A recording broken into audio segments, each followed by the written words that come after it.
اینجا دامنه کوهی نمک خوجامومین است. نیمه دیوم ماه اوگوست دوره اوج جمعآوری نمک با صورت ادامه دارد.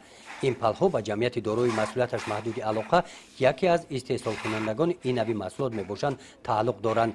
این موسم برای رهبریت این کارخانه و کارگران سال خوب نبود، زیرا برای آبمانی در پلها دشواری ها پیش آورد. در نتیجه قسمی از این پلها بی آب ماندند که این عاقبت به جمعآوری حاصل اشیاء خام و رشد منبعه کارخانه تاثیر منفی رسانید. نمک ما بعضی چشمه‌ای هستند که کارخانه ها مثال استفاده نمیبرند. یک تا کارخانه هست که مثال استفاده نمیبرند. همونا ما پرچاوگویی که در زمستون هست ما ذخیره میکنیم آب چشمه رو هم خیلی استفاده میکنیم. در کارخانه جدیمی علاقه چشمه نمیرسه. چشمه‌ای که مثال باید دائم عمل کننده باشه و مقصد همین چشمه کم ترکک چیز داریم احتیاج داریم.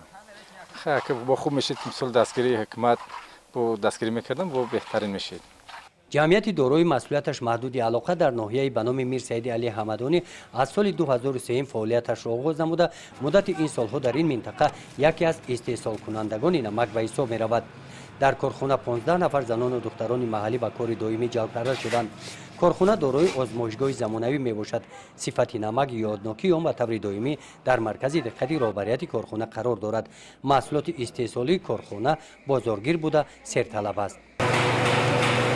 در حاشیه دستور و هدایت‌های پرزیدنت جمهوری تاجیکستان سهم ارزنده گذاشتند در عملی گردانیدن هدف چهارم استراتژی مملکت صنعت کنونی کشور رهبریت این کارخانه خط دوم تکنولوژی کارکرد نمک را وصل نموده آن را از سنجش گذرانید. در کارگاه نو 15 نفر در یک بست به جای کار دائمی تامین کرده شده صفت نمک در سطح بلند تامین می‌گردد.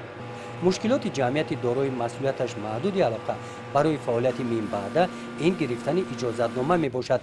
با وجود مراجعت های رهبریت جمعیت دارای مسئولیتش محدود علاقه این مانعی آنها را راه افتاده گردانیده است.